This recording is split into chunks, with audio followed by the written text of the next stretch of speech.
Respected Shailen Jain sir, Dean Student Welfare, respected M.M. Malik sir, Dean Academics, मेरे साथी जो आगे बैठे हुए हैं, कुछ पेरेंट्स भी यहाँ हैं बच्चों के, उनका अभिवादन है और अभिवादन है मेरे प्यारे बच्चों का। मुझे ऐसा लगता है कि जैन साहब के मना करने के बाद भी अमित ओझा ने थोड़ा लंबा भाषण दे दिया और आप थोड़े से प्रेशर में आ गए। So, I'll ask you, how is the Josh? How is the Josh? How is the Josh?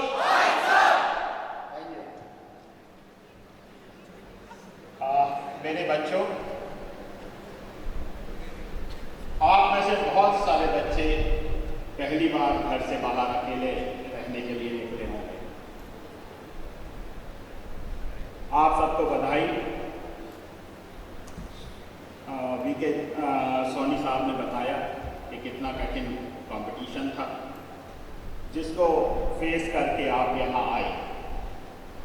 एक बार मैं चाहता हूँ कि मेरे बच्चे अपनी उस सक्सेस के लिए जोर से ताली बजाएं।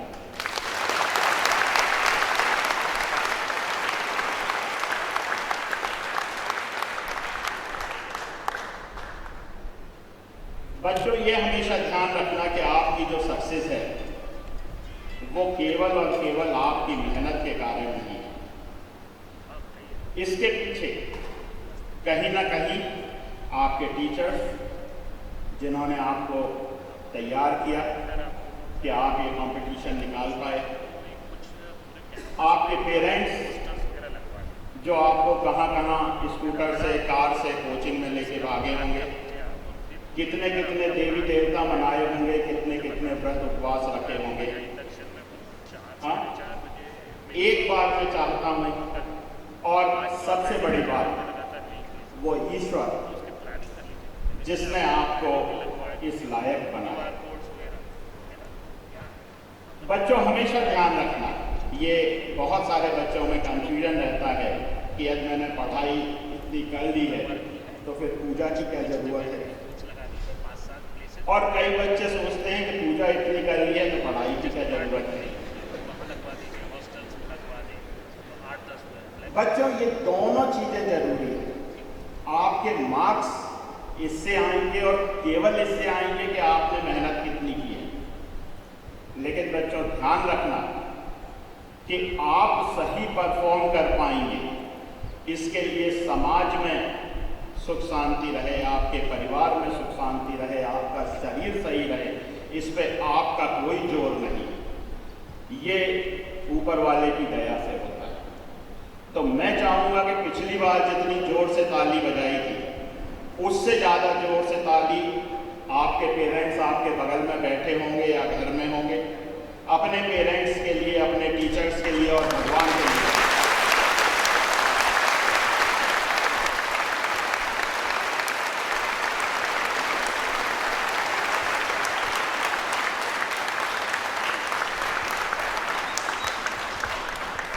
ये वाइब्रेशन कभी ना कहीं किसी ना किसी रूप में आपके पेरेंट्स के पास पहुंचेंगे। आप हमेशा उनसे कृतज्ञ रहिए, आप हमेशा अपने टीचर से कृतज्ञ रहिए, आप हमेशा ऊपर वाले से कृतज्ञ रहिए। मैडम की तो आंखों में आंसू आ रहे, लेकिन ये करिए, आप जितनी बार अपने पेरेंट्स की आंखों में खुशी के आंसू ला पाए, उतनी आपको ब्लेसिंग मिलेगी। आप ये सोचिए कि आपके कर्मों से कितनी बार आपके पेरेंट्स की आंखों में खुशी के आंसू आए, वही आपकी चीज। अभी तक सब लोगों ने आपसे एकेडमिक्स की बातें की, रूल्स रेगुलेशन की बातें की। Hostel is your second house and आपकी भी आंखों में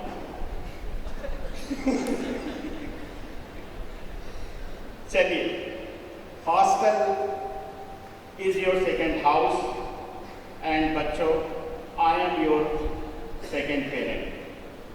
जब तक आप इस कैंपस में हैं, जब तक मैं आपका पहला अभिभावक हूं। और मुझे भगवान ने यह मौका दिया है कि मैं 5000 बच्चों का अभिभावक हूं।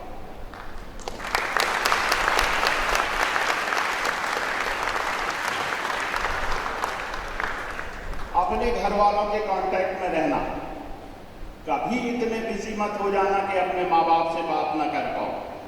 रोज का नियम बनाइए, जब आप सो के उठते हैं तो एक बार अपने माँ बाप को प्रणाम भेजें। जब आप रात में सोते हैं उससे पहले आप एक बार अपने माँ बाप से बात करें, उनके टच में रहें। लेकिन यदि आपको कोई परेशानी है और आपने बिना मुझे बताए अपने माँ बाप को फ़ोन किया, तो मैं ये सोचूंगा कि मैं आपका विश्वास नहीं जीत पाया। तो कभी भी आपको, भगवान न करे, कोई परेशानी हो, लेकिन यदि आपको कोई परेशानी हो तो आप मुझे बताने से, मेरे पास आने से हिचकिचाएं नहीं। आप 24 घंटे मुझसे कांटेक्ट कर सकते हैं। एक बात ध्यान रखना, अब पहली बार आप घर से निकले, अब आपका सही चरित्र मालूम पड़ेगा। वो काम जो आप अभी तक घर में करते थे, आप सब अच्छे काम करते थे। सुबह उठते थे, नियम से नहाते थे, नियम से खाना खाते थे, भगवान की पूजा करते थे। लेकिन हो सकता है कि वो आप किसी प्रेशर में करते होंगे।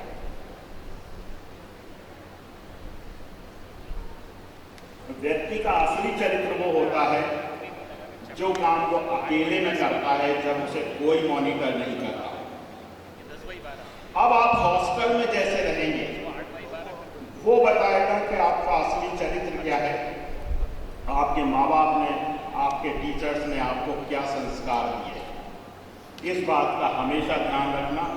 ऐसा काम न करना कि जिससे आपके माँ बाप का हाथ नीचा हो, आपके माँ बाप की नजरें नीची हो। आपकी जिंदगी के, आप एक ट्रांजिशन फेज में हैं। आपकी जिंदगी में स्लाइटेस्ट भी चेंज हो, आप अपने पेरेंट्स को बताइए, आप अपने वार्डन्स को बताइए। वो चेंज हो सकता है कि आपको ऐसा लग रहा हो कि ये बहुत ही माइन्यूट चेंज है और इसका कोई मतलब नहीं है, लेकिन जो आपसे बड़े हैं वो उसे ये सोच पाएं, वो देख पाएं कि इसके रिपरकेशंस क्या हो सकते हैं। कोई भी बात अपने पेरेंट्स से छुपाइए मत, कोई भी बात आप अपने टीचर से छुपाइए मत। ये कई बार ऐसा होता है, हर बड़ा जो दुख होता है वो एक छोटी सी चीज से शुरू होता है। हर चीज का सॉल्यूशन है, समय रहते बस आप उसे बता दें।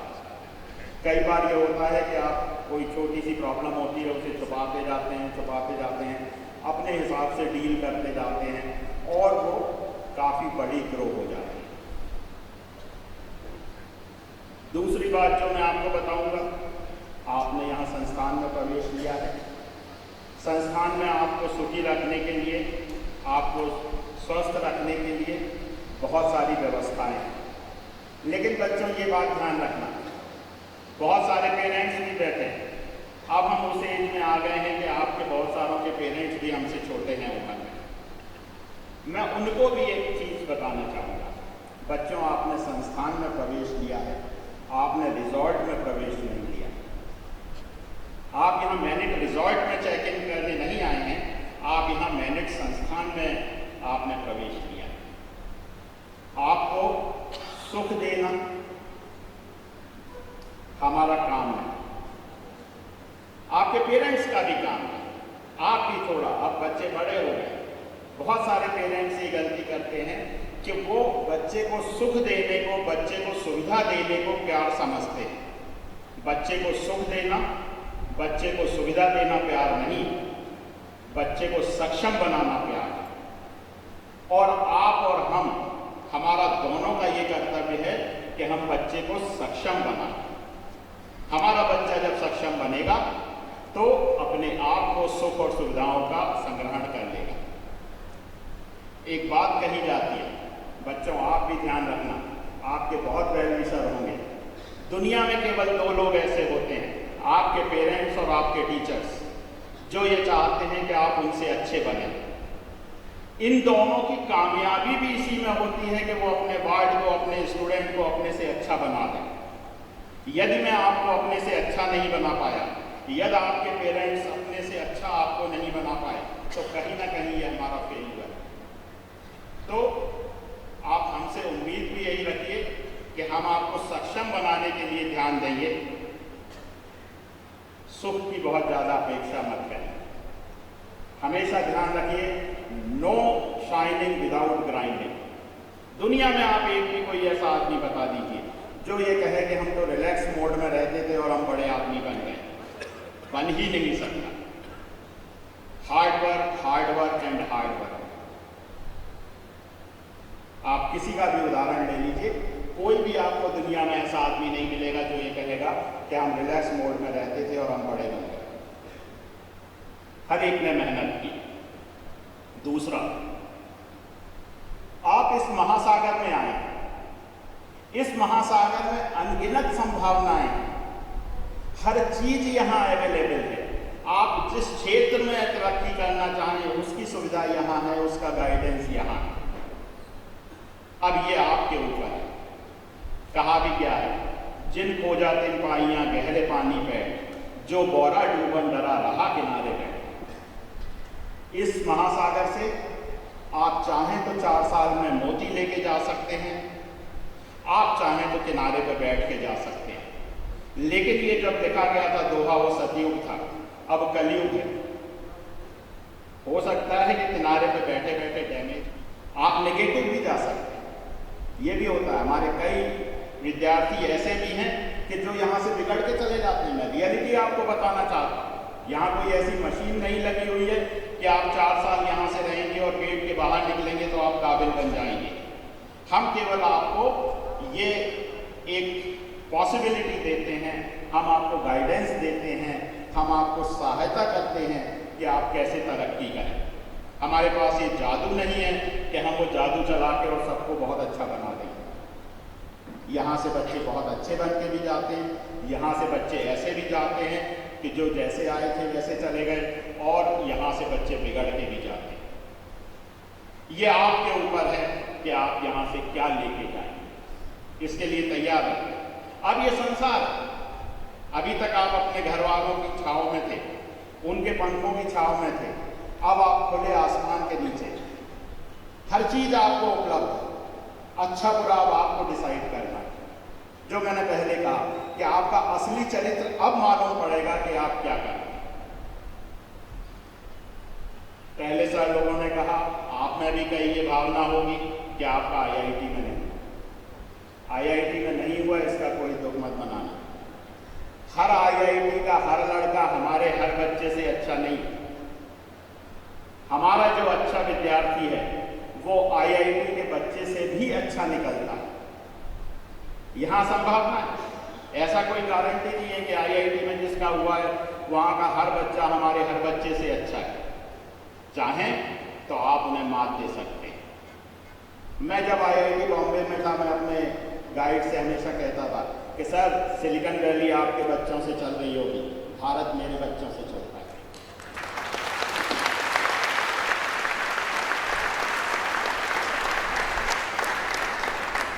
जो मैं बार बार आपसे कह रहा हूं कि यहां असीमित संभावना है। बेटा, ये तुम्हारे ऊपर है, आप क्या लेके जाएंगे। आप मोती लेके जाएंगे या आप रेत लेके जाएंगे। यहां मैं जो कुछ बच्चों का नाम लेना, ये 65 साल पुराना इंस्टीट्यूट, मुझे अभी 30 साल केवल हुए हैं यहाँ पढ़ाते हुए, केवल 30 साल से पढ़ा रहा हूँ। कुछ बच्चों के नाम लेना चाहूँगा जो मुझे ऐसे ही एट रैंडम याद आ गए और जिनका मैं मेंशन करना चाहता हूँ। मेरी बेटी है रिद्धि सिंह, मेरे साथ प्रोजेक्ट किया था, अभी ऐसे ही आपके साथ ऐसे ही आई थी 15 साल पहले, 20 साल पहले मेरे साथ प्रोजेक्ट किया था, मेरी क्लास में बैठती थी। वो आज आईआईटी बॉम्बे की प्रोफेसर है। मेरा बच्चा है आबिद खान, वो भोपाल में आईजी है। मेरा बच्चा है सिद्धार्थ अग्रवाल, जो यहाँ सिस्टेक ग्रुप है उसका चेयरमैन है, और यहाँ भोपाल CII जो होता है chamber of commerce and industries उसका अध्यक्ष है। एक मेरा स्टूडेंट है विनीत मसुराहा, उसकी एक बहुत अच्छी मैं कहानी बताऊं। जिस समय मैं IIT बॉम्बे में PhD कर रहा था, तो PhD करते समय वहाँ तो ऐसे एकदम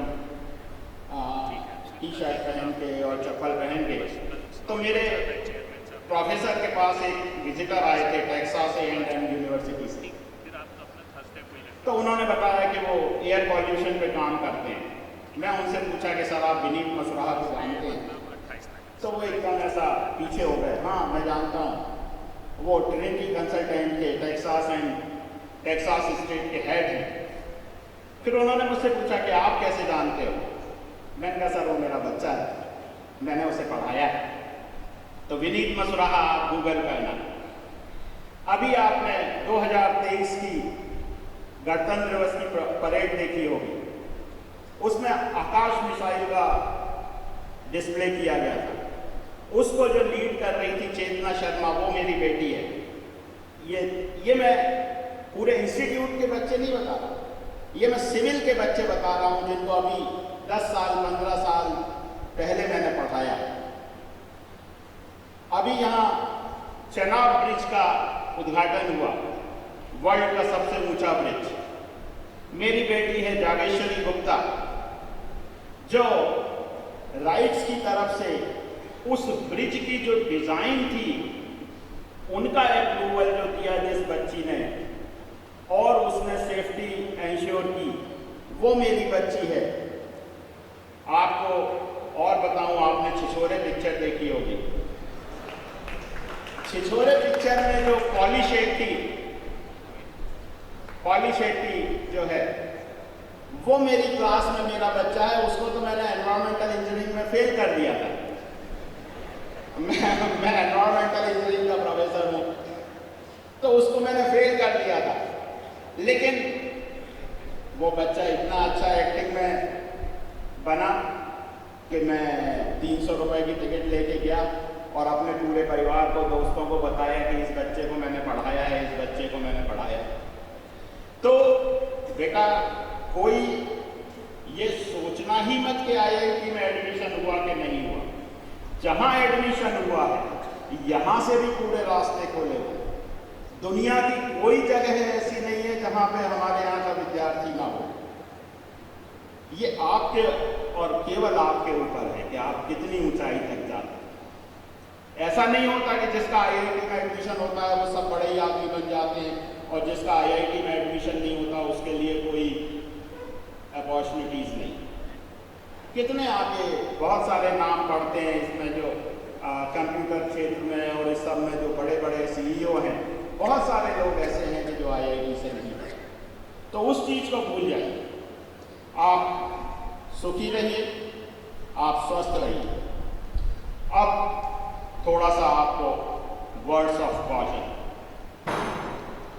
वर्ड्स ऑफ कॉशन ये हैं कि अब आप एडल्ट हैं, अब आप बच्चे नहीं, अब आप एडल्ट हैं। हमारे कानून में जो इग्नोरेंस का कोई एक्सक्यूज नहीं। अब आप ये नहीं कह सकते कि हमें ये कानून पता नहीं था इसलिए हमने गलती से तोड़ दिया, उसका कोई एक्सक्यूज नहीं। कोई भी आप गैर कानूनी काम करेंगे, कोई भी अनैतिक काम करेंगे, तो उसको कानून के हिसाब से अब देखा जाए।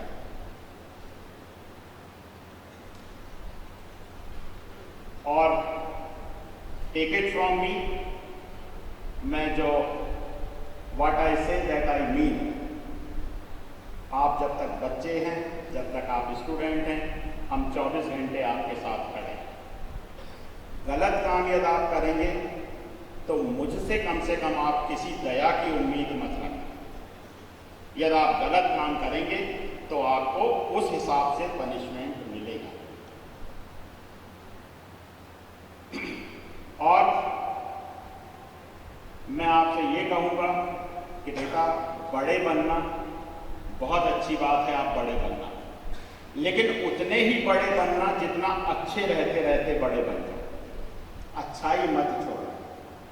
अच्छाई की कीमत पे बड़े बनने का कोई मतलब नहीं है, और अच्छाई की कीमत पे आप बड़े बनेंगे आप ये मान के चलिए कि वो स्थायी बड़प्पन नहीं होगा, कभी ना कभी फंसेंगे।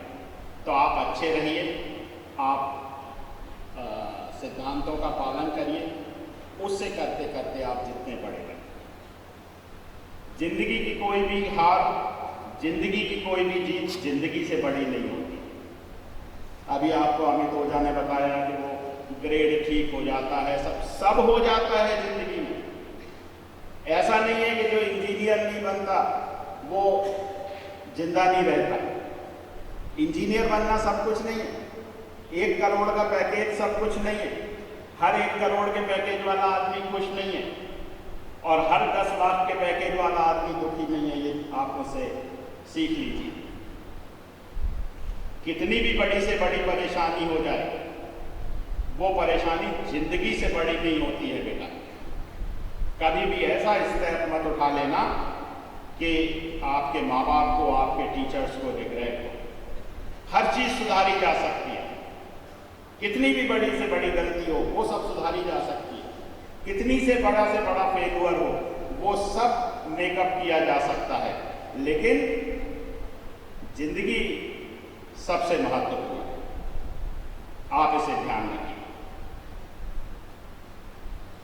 एक और बात जो मैंने बताया कि अब आप अकेले आए हैं, तो अकेले में आप जो करेंगे वो आपका चरित्र है। और जो मैंने आपको बताया कि 4 साल ये आपके ऊपर है कि आप यहाँ से क्या लेके जाते हैं। Hostel number 10C, room number 1001234। ये बच्चे कोई यहाँ हैं, मुझे सुन रहे हैं? खड़े हो जाए। Hostel number 10C, room number 1001, 1002, 1003 and 1004। बेटे यहाँ आओ, यहाँ।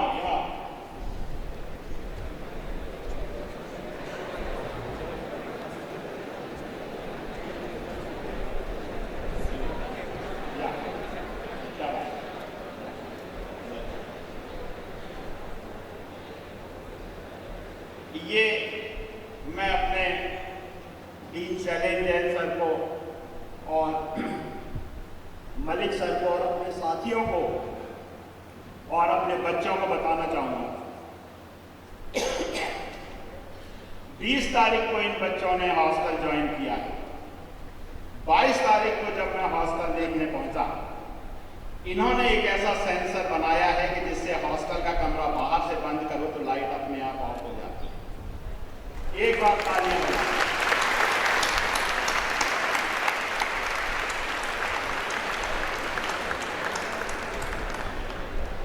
शाबाश शाबाश।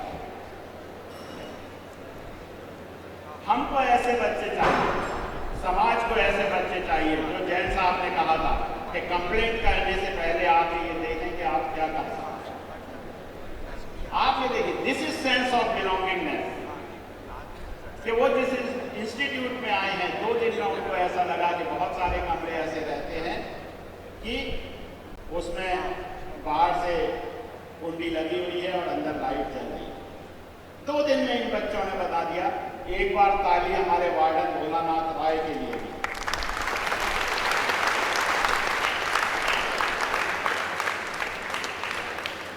और आप देख रहे हैं ये 4 दिन का फर्क है। बस 4 साल में यही फर्क बड़ा होता चला जाएगा और फिर ऐसा लगता है कि ये ऐसा क्यों बन गया और हम ऐसे क्यों नहीं निकल पाए। इसके साथ एक और बात बता दूं, संडे मॉर्निंग हॉस्टल नंबर 4, हाँ, गार्ड के साथ जो हुआ, ठीक है, कल रात में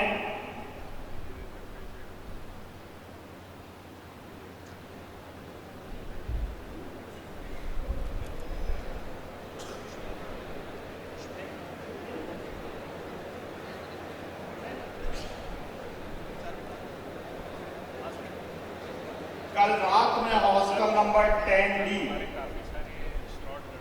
इसमें जो हुआ, मैं उन बच्चों को डाउनग्रेड नहीं करना चाहता, मैं उन बच्चों को पब्लिकली ह्यूमिलिएट नहीं करना चाहता, लेकिन ये लास्ट टाइम मैं कहना चाहता हूं, इस पूरे इंस्टीट्यूट में यदि मैं 5000 बच्चों का पेरेंट हूं, एक एक चीज मुझे मालूम पड़ती है, अच्छी भी और बुरी भी। आप ये ध्यान रखिएगा कि दोनों का ट्रीटमेंट होगा, दोनों का ट्रीटमेंट होगा। हॉस्टल नंबर 4 में भी आऊंगा, उस बच्चे का भी मेरे पास नाम है, मैं चाहूं तो उसको यहां खड़ा कर सकता हूं।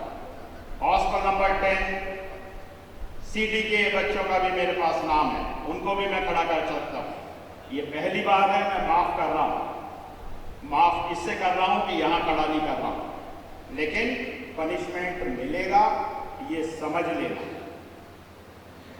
तो फिर से मैं आपको कह रहा हूं, बच्चों की तरह अच्छे से रहिए, खूब बढ़िया खाना खाइए। आपको इतनी सुविधाएं दी, आप जाके देखिए, मैं अपने बच्चे का IIT में एडमिशन कराने गया था, ट्रिपल सीटेड रूम मिलता है। यहां हम भी पहले ट्रिपल सीटेड रूम देते थे, हमारे डायरेक्टर साहब ने कहा कि नहीं, बच्चों को डबल सीटेड रूम दो। आपको डबल सीटेड रूम दिया है, आपकी इतनी अच्छी मैस है, आपकी ये गो ग्रैब की मशीनें लगी हुई हैं, आपकी नाइट कैंटीन है, आपका नेस कैफे है, आपको स्पोर्ट्स की फैसिलिटी है।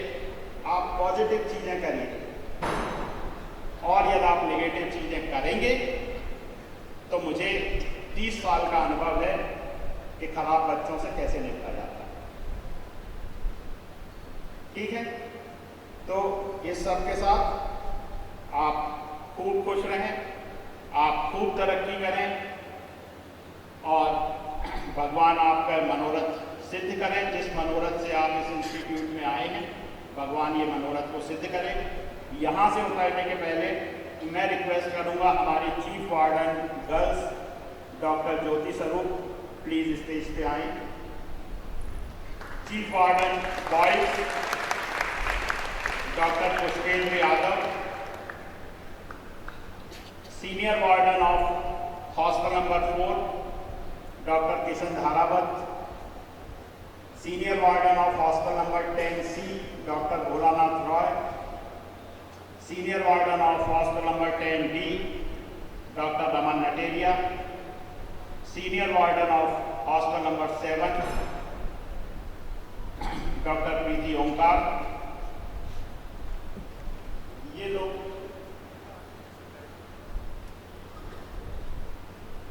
ये आपके फर्स्ट कांटेक्ट पॉइंट्स हैं। आप इनसे कोई भी आपको असुविधा है, कोई भी परेशानी है, आप इनसे बात करिए, आप इनको बता सकते हैं। ये हमेशा आपके हॉस्टल में रहेंगे, रेगुलर विजिट करते हैं शाम के समय। आप कोई भी अपनी परेशानी इन्हें बता सकते हैं। डॉक्टर ज्योति स्वरूप से मैं अनुरोध करूंगा कि कुछ few points specific to girls and girls hostel आपको बताएं। Doctor Jyoti, thank you very much.